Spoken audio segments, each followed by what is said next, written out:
En vrai, réfléchir à l'horizon, c'est comme un deuxième jour.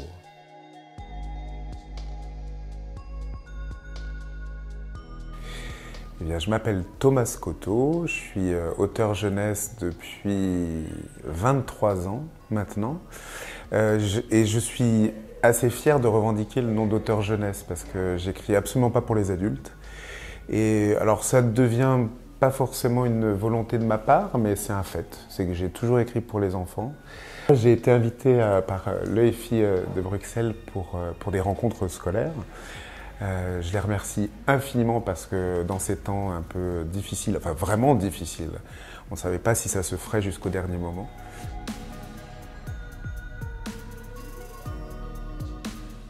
J'ai dans mon cœur d'écriture, c'est Rascal. Rascal qui est pour moi un auteur, alors belge ou peu importe finalement, mais l'auteur qui je crois m'a donné envie d'écrire des albums, le format album. On lui doit les albums comme Ami, Ami. On lui doit un album comme Cassandre, qui a donné le prénom de ma fille, en fait. Je trouvais l'album tellement beau, quoi. Et, voilà.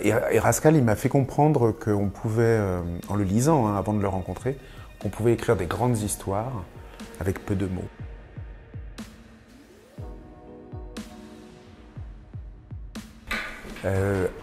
Alors, un des avantages que j'ai vu dans cette activité d'écrire pour la jeunesse, c'était de pouvoir les rencontrer.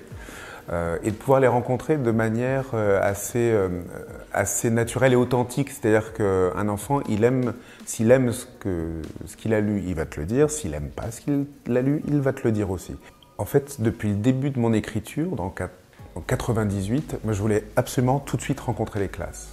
Donc j'ai eu cette chance-là parce que mes filles étaient petites, donc j'ai commencé par leur classe à elles. Et puis petit à petit, on m'a fait venir. Et c'était tout de suite important parce que, déjà c'est une activité très très solitaire, l'écriture.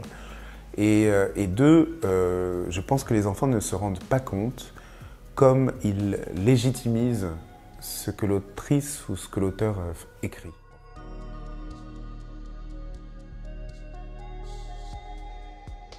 Mon activité propre, j'ai cette chance en fait, par rapport je pense, aux chanteuses, aux chanteurs, aux comédiens, aux musiciens qui eux sont sans doute arrêtés beaucoup plus que moi.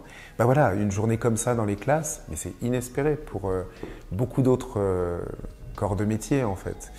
Ah, voilà. Alors après, effectivement, ça freine l'écriture quand même. Ça ne l'a pas freiné au premier confinement, je me suis découvert un temps tellement infini, alors que je suis toujours sur les routes en fait. Évidemment que ça impacte l'écriture. Alors pas tellement sur les sujets parce que je crois que j'ai absolument pas envie de parler de pandémie, de virus, dans mes histoires, pas du tout. Souvent je garde les yeux serrés, fermés très fort. J'ai une feuille de papier sous mes doigts, du vide, tout autour, et des milliers d'idées qui flottent. Parce qu'à chaque début de l'histoire, tous les secrets sont endormis, en toute liberté.